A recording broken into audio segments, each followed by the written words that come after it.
recording. Yes. What's good, DRIAAGANG, and welcome back to the channel. Y'all, it is so hot today, yo. Like, I think I got up to like 95 degrees. And bitch, it's not even June yet. So, oh my God. As soon as you walk out the door, like, you're literally sweating, pouring sweat. So, I'm in the house, drinking my red wine spritzer. And yeah, y'all, I'm excited. We back. We rebranding, y'all. We are adding in a new segment now. It's gonna be called Crime and Wine, and I really don't know when I'm gonna be posting it. It's gonna be like sporadically. It's gonna be like here and there. You know, I'm gonna still be doing regular vlogs and stuff like that, but every now and again I'm gonna throw in some crime stories where I talk about, you know, unsolved murders and unsolved disappearances and things like that, because I don't know, it's some cases that I read up on, I hear about. Some are really near and dear to my heart. I just want to talk about them. I think it's important to keep people's names out there, you know, keep these police, you know, make sure they still looking for these people, because cases can become cold. So I feel like it should be talked about. If you are new to the channel, don't forget to hit that subby down below. Hit that like button if you like this video. And yeah, so today we're going to be talking about Jalisa Reynolds, an 18-year-old woman that went missing in Scarlet Neck, North Carolina about 12 years ago. And like I said, I was from that town and I remember it happening. So, you know, I think it's really important that we talk about her today. Scarlet Neck is a town in Halifax, North Carolina, with a population of only about 2,000 residents. So it's not really that big. Like, it's really like, I would say probably about three football fields together and you get Scarlet Neck. Like, it's not really that big. Maybe I'm under exaggerating, but it's really not that big at all. It's known for its bird park. They have a bird park out there called Sylvian Heights, and it was around the area where I grew up in. It became popular a lot of years back, and it's also known for a real strong community. Like I said, like, all my family grew up there. All my family is from there, and when this happened, it really brought fear on the community, because it wasn't something that happened. Like, it just didn't happen. Of course, bad things, they happen, but just not in Scarlet Neck, North Carolina. Like, you just never heard of young women going missing. You felt pretty safe, so it was really shocking that it happened. So Jalisa Reynolds was born in Scarlet Neck, North Carolina, to Bernice Reynolds on June 4th, 1991. She lived there majority of her life, where she attended Halifax Community College, where she was trying to get her GED. Jalisa was a real shy person, and she tended to keep to herself. So she didn't really, you know, deal with a whole bunch of people. But when she discovered Facebook, she realized that she could be whatever she wanted. She could say whatever she wanted. And she loved Facebook. So that was just something to help her branch out, you know, and, you know, feel part of things, you know, so to speak. And that's exactly what Jalisa was doing on February 22nd, 2010, when she logged off of Facebook at 11 a.m. at the Scarlet Neck Memorial Library. No one knows who she talked to or what she did during that time. At 1:40 p.m., Jalisa had logged back onto her Facebook account, but this time she had traveled 1.5 miles outside of town. Now, mind you, this house is out on the countryside. Like, it's a whole bunch of woods out there, you know, a whole bunch of terrain, you know, a whole bunch of winding country roads. So, to be honest with you, you know, it sounds like it's not that far, but in walking distance, it's pretty far. I looked it up. It's about 38 minutes from the library to Cemetery Road, and I don't know exactly where that is, so I can't really see a young woman walking. I mean, it's possible, but I can't really see a young woman walking from the library down these country roads. She had to pass by her house and walk all the way down this, you know, this road. So it's real weird, y'all. Like, it's really weird. Anyways, she ended up at this house where she knew a man named Dwayne Hosea Davis, a 47-year-old, well, then he was 35, but a 47-year-old sex offender that lived out there. I know. Well, Davis, he caught a pretty thick charge back in 1994, where he was convicted of a rape charge. He had to serve about 8 years in prison, but unfortunately that's what the report ends. They don't have any information on the person or how old the person was or whatever like that. And I guess it's best, you know. So Jalisa, she ends up at this convicted rapist house, and he says, per him in the report, yeah, she comes to my house, you know, for like a brief moment. She used the computer, which, you know, they said that she logged onto the computer at 1:40 p.m. So we know that she was there. She was at his house at 1:40 p.m. maybe minutes or a couple hours prior, because she logged off of her Facebook at 11 a.m. at the library.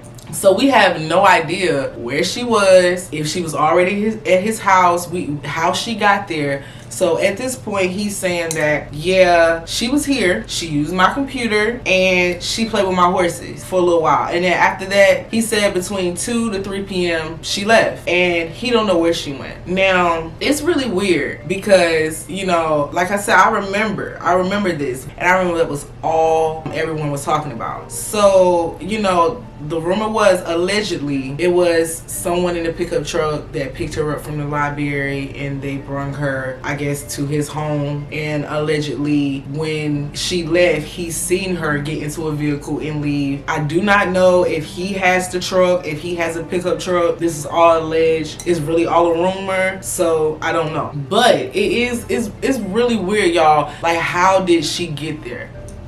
How did she get there? Like, I feel like if we could figure out how she got there, it could possibly help us. It could help turn the case in some type of way. Because if she walked there and then she also left his house and walked back, then that means that it's another person involved, and we need to know who that person is, you know, because that could break the case wide open. But if he was the one that came and brought her there, or if she walked there and something bad happened or whatever the case may be, then we know, you know, at least he was the last person to see her. At least that's all we know so far. You know, this is all alleged. I'm not sure if that's exactly what happened, but I just know it's weird, and I know no young girl is gonna do that. At least I don't think they is, unless you got to. I don't know. It's weird. Okay, so now I want to talk about a case that I feel is important to talk about because it's in so close relation to the Jalisa case. It may have no connection, but this is just something that I'm thinking about. This is just my theory, so I'm gonna talk about it. So that same year, in 2010, Antoine Pittman, known as the Seven Bridges Killer, was charged with Christine Boone's death, a 47-year-old woman from Rocky Mount, North Carolina, because her body was found literally in his backyard, and he was caught in September of 2009. So I know that he had nothing to do with Jalisa's disappearance, but it's just really weird how her body was found only a mile away from where Jalisa was last seen. So my question is, did these men know each other? Did Davis know that Pittman was doing this? Like, do Pittman know anything about Jalisa's disappearance? Does he know? Like, you know what I'm saying? Like, I know he wasn't there, but somebody knows something. You know, I feel like more than one person knows something. More than just the person that did it knows it.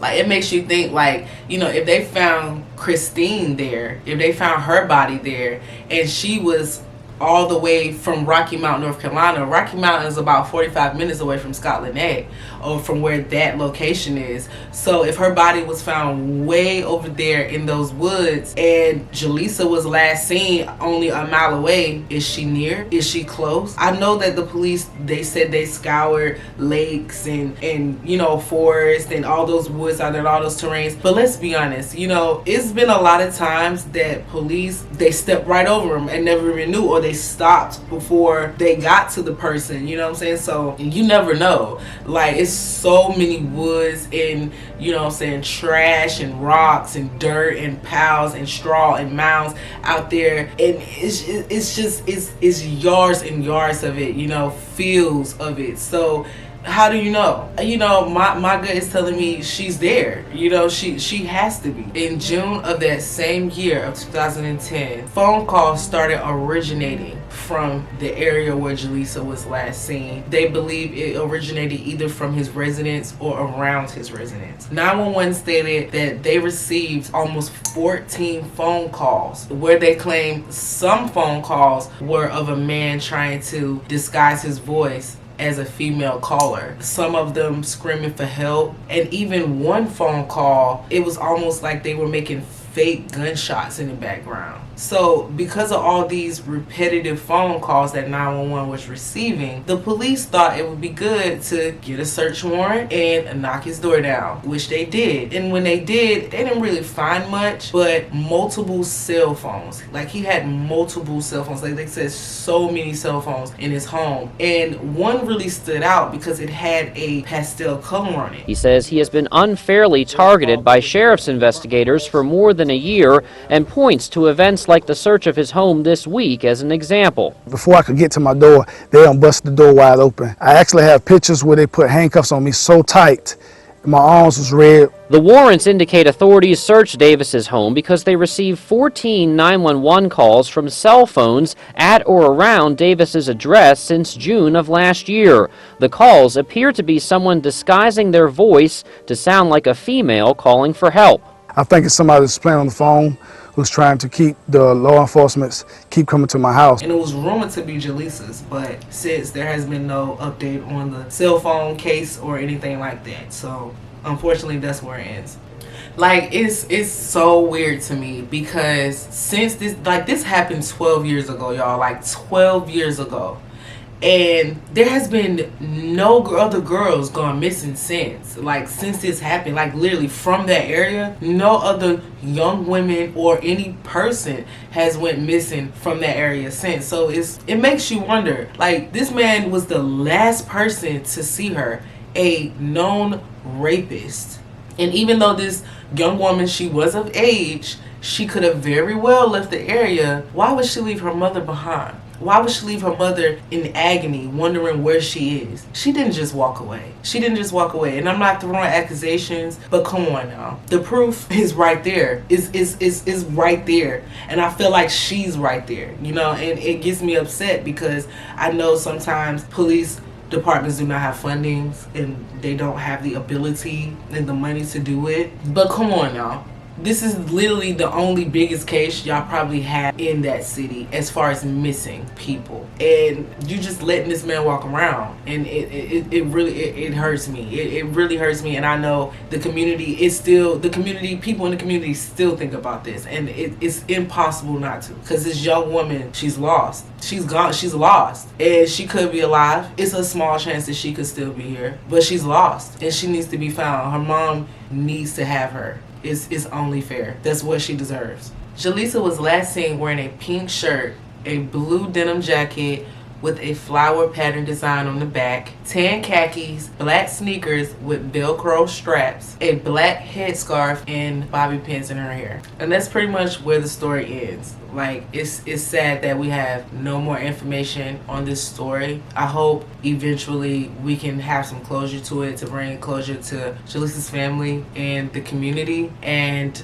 yeah, if you have any information on Jalisa's whereabouts, please, please, please do not hesitate to contact the Scholar Neck Police Department and or the Halifax Sheriff's Department. I can link all the information down below for you guys so you can go read the story yourself. The numbers for the police departments and the sheriff's departments will be down below as well. We are together praying for Jalisa's family and pray that one day that you find closure. And as always, it's good to see you guys.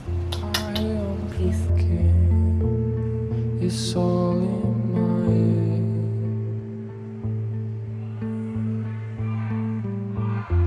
It's all in my head. It's all in my head.